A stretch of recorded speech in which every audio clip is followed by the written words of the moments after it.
Welcome back.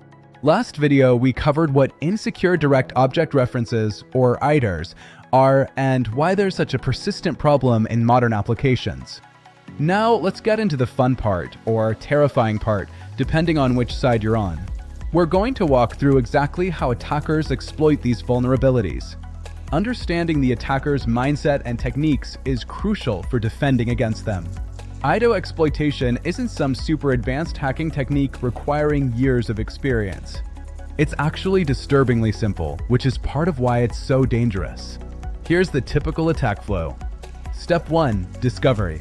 The attacker first identifies that an application uses direct object references.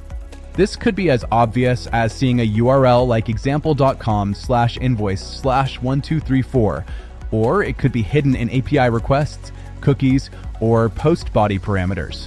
Tools like Burp Suite or even just browser developer tools make this trivial. Step 2. Pattern recognition. Once they've found a reference, they study the structure. Are the IDs sequential numbers? Random strings? UIDs? Understanding the pattern tells them how to enumerate other valid references. Step 3. Manipulation. They change the reference, increment a number, try different IDs, systematically test variations, and see what happens. If they get access to resources they shouldn't, they've confirmed an idor vulnerability. Step 4. Exploitation.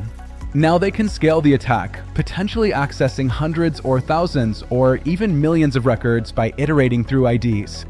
The whole process can take minutes. That's the scary part. Let's start with the most straightforward idor attack, tampering with URL parameters.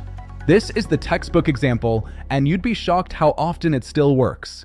Say you're using an e-commerce site and you view an order. The URL might look like shop.com/order?ID=8472. That ID is pointing directly to an order in the database.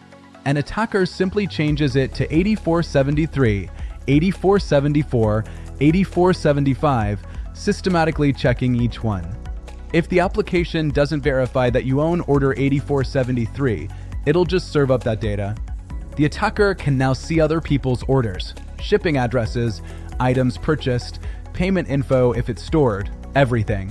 This isn't theoretical. Major e-commerce platforms, airline booking systems, and government portals have all had this exact vulnerability. URLs are obvious, so developers sometimes think, I'll put the reference in the post body instead that